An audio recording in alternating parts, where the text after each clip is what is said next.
Good morning and welcome. It's 9 o'clock in the morning. It's the third day of August 2022. It's 66 degrees and cloudy. It's my birthday week, so you got to get me a present. And the only present I want you to get me is just to subscribe to this blog if you haven't subscribed yet.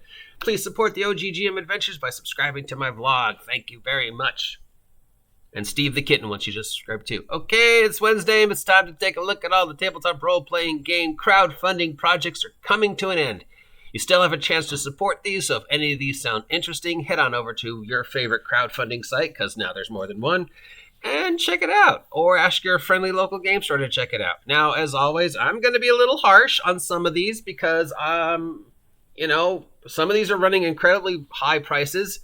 And I don't know if it's, I want to make sure you get the most bang for your buck. So if you're going to support these, I'll give you my opinion. That said, don't listen to me. I'm an idiot. Make up your own mind. If any of these sound like something you want to support, go for it.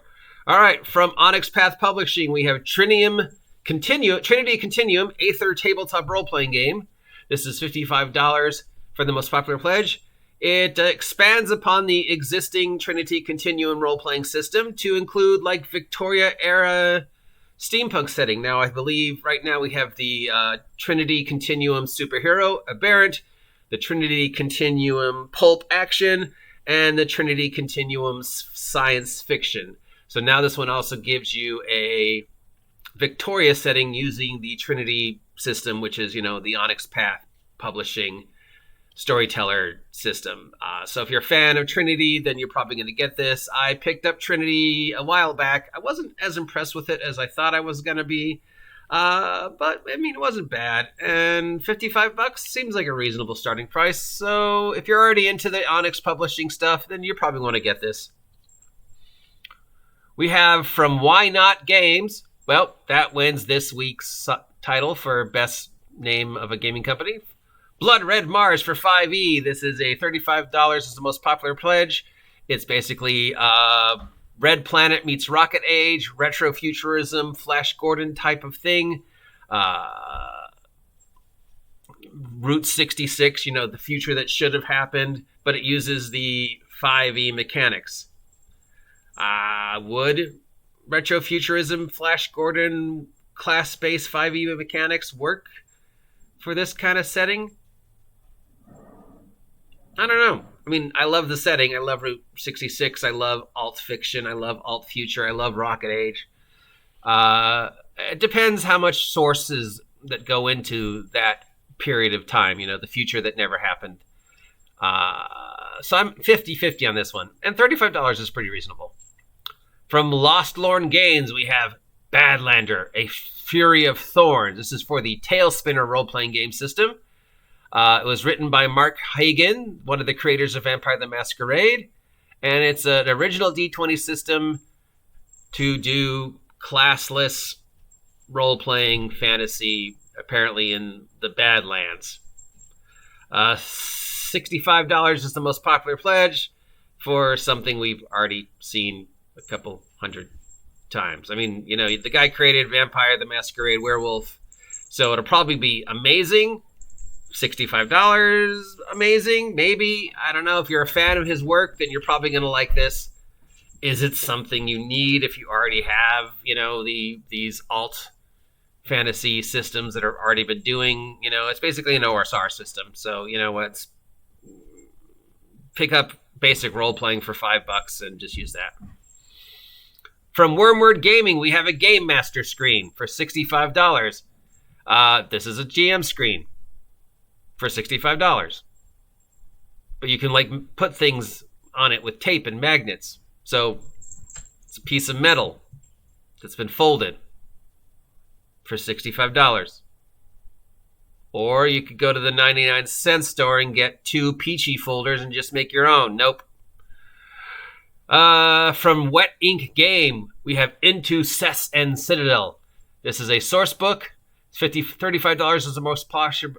Yeah, $35 is the most popular pledge, and it's a fantasy city. City crawl thing. So mega dungeon, city elements, city crawl, 248 pages of city rules to run a city campaign and make it a living, breathing city. Since it's so hard to get the Freeport stuff now, it's $35 seems reasonable. You can't really get like the Vordenheim stuff anymore. You can't really get the Freeport stuff anymore. Into the Spire did the same thing. But this one's trying to be more system neutral and just give you the ideas. So this one, I'd kind of say, yeah. If I didn't already have a whole bunch of city building stuff, I might actually get this one. From Philip Jensen for Mork Borg, we have Trapped Within. $180 for a zine. It's a Mork Borg 40-page dungeon. For $180 for a magazine? No. From Tab Creations, we have Tainted Gold for the Age of Ambition RPG. So this is for something called the Age of Ambition. I don't know what that is, but you can get the Age of Ambition Quick Start for free at drive-thru. It's an adventure set in the world of Age of Ambition. So I don't know enough about it to tell you anything about it, but apparently it's